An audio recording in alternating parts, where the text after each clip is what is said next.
All right, so are you ready to dive into something really special today? I'm ready. Okay, great.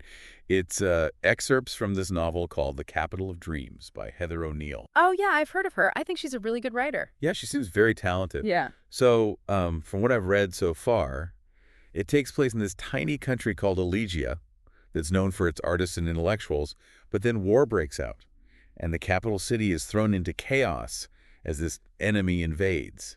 Oh, wow. Yeah, and that's when we meet our protagonist, this young girl named Sofia, Okay. and she's being sent out of the city on a train. She's been entrusted with this dangerous mission by her mother. Mm. And to make things even more interesting, she's not traveling alone. Oh, really? Yeah, she's got a talking goose as her companion. What? Yeah, you heard that right, a talking goose. Mhm. And not just any goose. This one has literary aspirations. Wow, a goose who wants to be a writer. I know, right? Yeah. I mean, how often do you see that? Yeah, that's pretty unique. It's definitely not your typical war story. Yeah, and that's what I love about it. So tell me more about this mission that Sophia is on. What makes it so dangerous? Well, her mother, Clara, is a famous feminist writer, and she's on the enemy's most wanted list. Sophia's been tasked with delivering her mother's latest manuscript to this place called the Black Market. The black market. That sounds kind of ominous. What is it? Yeah, it's really mysterious. Seems to be a hub for all sorts of things, illicit trade, maybe even some kind of rebellion against the occupation. So we got this young girl, this talking goose, and a shadowy black market. Yeah. All right, so as Sophia goes through this war-torn landscape, she meets some interesting characters. Oh, yeah, definitely. Like, one of them is a maid who loves ballet and has a bit of a thing for sleeping pills. Wow. And then there's also this mysterious young man who she connects with for a short time. Oh, interesting. And then there are these mythical tree people. Tree people. Yeah, and that's where the magical realism comes in. O'Neill doesn't really explain them, which makes them all the more fascinating. Yeah. I love it when authors do that. Me too. It makes you think. Right. Like, are they real or are they just in Sophia's imagination? I don't know. And how does this all tie back to the themes of art and resistance? Okay, so think about it. Elysia is this nation that really values its artists and intellectuals, and the enemy is trying to crush that spirit. So the black market, right, it becomes the symbol of defiance. I see. A place where people can hold on to their culture, even if it's hidden underground. Exactly. And then there's Clara's manuscript, which is, a work of feminist literature. It basically becomes this dangerous object, like a weapon against the oppressive forces. So art itself is a form of resistance. Exactly. And Sophia, she's also trying to find her own voice in all of this. Right, She's a right. talented musician and she plays the clarinet. It's a way for her to kind of process her emotions and find moments of beauty in all this chaos. So O'Neill is weaving all of these different threads together. Sophia's personal journey, the power of art and storytelling, the resilience of the human spirit against oppression. Okay, before we go any further, are there any major spoilers that we should avoid mentioning? Yes, I think we should be careful not to reveal too much about the black market, like what Yeah. really happens there and who's running it, Okay. and also Sophia's mission and what ultimately happens to her mother. Yeah, we want to make sure people can experience those things for themselves. Exactly. Great. Well, let's move on to the next part of our deep dive and explore some of these themes and characters in more detail. Sounds good. One of the things that really struck me about Sophia's journey is how it kind of mirrors the bigger conflict that's happening in Elysia. Yeah, I see what you mean. She's going through this personal landscape of loss and uncertainty, and at the same time, her whole country is dealing with the upheaval of war. Right. And speaking of upheaval, there's that complex relationship between Sophia and her mother, Clara. Oh, yeah, definitely. It's like this tangled web of admiration and resentment, but also this deep longing for connection. You know what it is? The excerpts we have only give us these little glimpses into their dynamic, which just makes it even more intriguing. Totally. You can tell that Sophia really looks up to her mother, this famous writer who's fighting for women's rights. Right. She's like a role model. Yeah, but then at the same time, she feels burdened by Clara's expectations. Like she's living in her shadow. Yeah, almost suffocated by her legacy. And do you think that feeling is maybe amplified by the war?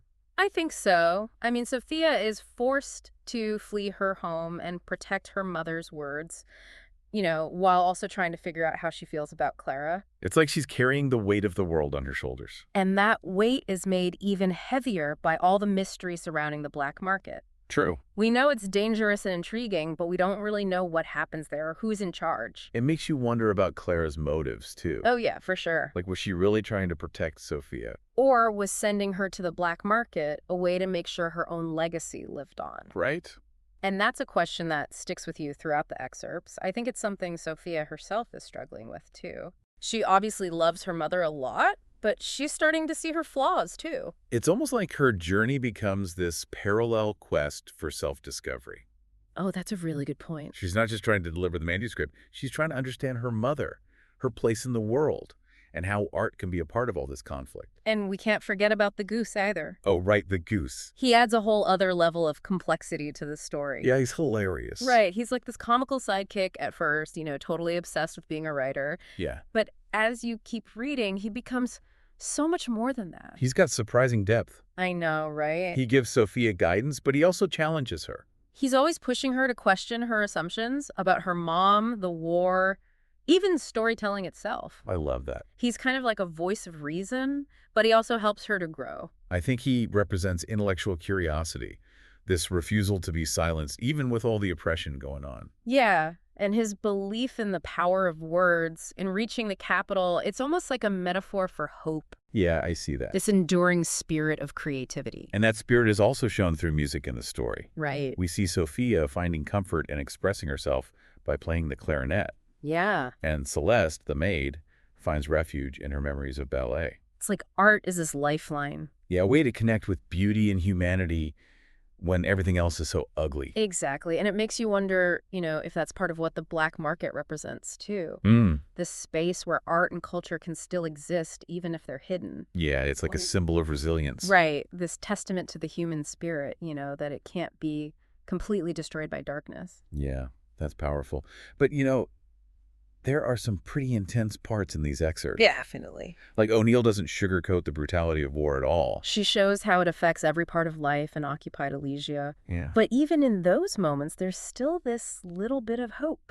You're right. It's a reminder that beauty and compassion can exist even in the worst situations. And it's that balance, between the light and the dark that makes it such a good story. Oh, yeah, totally. It leaves you wanting to know more. Yeah. Like, what happens when Sofia reaches the black market? Right. Does she do what she set out to do? And what about her relationship with her mom? Those are all questions we'll have to leave unanswered for now. Yeah, we won't spoil anything. But it's safe to say Sofia's journey will stay with you. I believe it. It's a story that makes you think about things differently. It sparks your imagination and reminds you that art and hope and the human spirit are really powerful. I like that. Well, I'm even more ready now to hear about the final part of our deep dive. Me too. You ready to jump back into the capital of dreams and see where O'Neill takes us? Okay, so we've been talking about Sofia and her journey to the black market, this mysterious place that seems to represent both danger and a glimmer of hope in a war-torn Elysia. And it feels like we're getting closer now to the heart of the story, to uncovering some of its secrets. Yeah, as we go deeper into these excerpts, you really start to see the layers peel back, revealing how complex this world is and, the people who are caught up in it. Yeah. One thing that struck me is how the black market itself becomes like a character. Like a force that both shapes and reflects the choices that people make under occupation. Oh, that's interesting. Yeah. And we've talked about how it symbolizes resistance. A place where art and culture can kind of exist in secret. But as we learn more about how it works and its connections to the enemy, things get a little less clear-cut. Exactly. Yeah. O'Neill does this really cool thing where she weaves moral ambiguity into the story. You start to question who's really in control and who's actually benefiting from this underground economy. Right. And it makes Sofia's mission even more complicated. Oh, yeah, for sure. Because she's not just delivering manuscripts. She's stepping into this world where you don't really know what's right and wrong, what's survival and what's betrayal. It's all blurred together. It's true. And don't forget, she's still just a young girl. Yeah. Trying to understand all of this while carrying the weight of her mother's legacy and dealing with her own complicated feelings about Clara. Right. It's like so much emotional turmoil. Yeah, I can't even imagine. It's really powerful how O'Neill captures that internal struggle, You see Sofia questioning everything she thought she knew. She doubts her mother's choices and even wonders if the black market is actually a good thing or just another form of oppression. And through it all, she's still got the goose, this surprisingly insightful companion. Oh, yeah, he's great. He keeps pushing her to think critically, to look beyond the surface. Yeah, and at the same time, he's longing for the capital for a world where stories can be shared freely. I love that contrast. Me too. It's like he represents that little spark of hope, the need for beauty and meaning, even in the darkest times. And there's that really poignant moment where Sophia meets a group of hares in the snow and they're listening to her play the clarinet. Oh, yeah, that Uh, scene is And amazing. it's such a powerful image, this connection between a human and animals, art and nature, right in the middle of war. It's beautiful. It reminds you that even in the worst situations, art has this power to create moments of peace and wonder. And it also speaks to that theme of resilience. Yeah. The human spirit's ability to find beauty and expression even when everything is falling apart. Exactly. And then we find out about Rosalie, the driver, who seems so carefree at first, Right. but she's actually got this whole other side to her. Yeah, her connection to the enemy and her own personal tragedy, it adds a whole new layer of complexity to the story. It really does. And it makes you think about, how far you would go to protect the people you love to survive, even if it means compromising your values. Yeah, it's a tough question, but O'Neill handles it so well. Whoa. She doesn't tell you what to think. She just Yeah. makes you consider these questions and grapple with how complicated human nature can be. I agree. It's one of the things that makes the book so thought-provoking. And as we come to the end of these excerpts, there's this feeling of both anticipation and uncertainty, Yeah. you know? Yeah. Sophia's going back to the capital, a place full of memories and danger. She's still carrying her mother's manuscript, but now she sees it differently, and she sees her own role in this conflict differently. It feels like she's about to start a whole new chapter in her life, Yeah. where she'll have to make really tough choices, confront the truths she's been avoiding, and decide what kind of story she wants to tell about herself. It leaves you with so many questions. So much is left unsaid.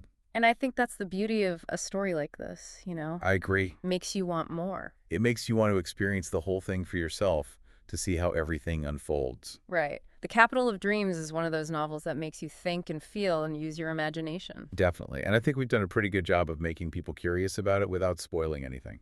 Yeah, I hope so. If you're looking for a book that will take you to another world, challenge your assumptions, and leave you feeling amazed, then I highly recommend checking out The Capital of Dreams. Absolutely. It's a journey worth taking. And that brings us to the end of our deep dive into Heather O'Neill's captivating novel, The Capital of Dreams. I really enjoyed this. Me too. Until next time, keep seeking out those stories that spark your imagination and remind you of the magic you can find in a good book.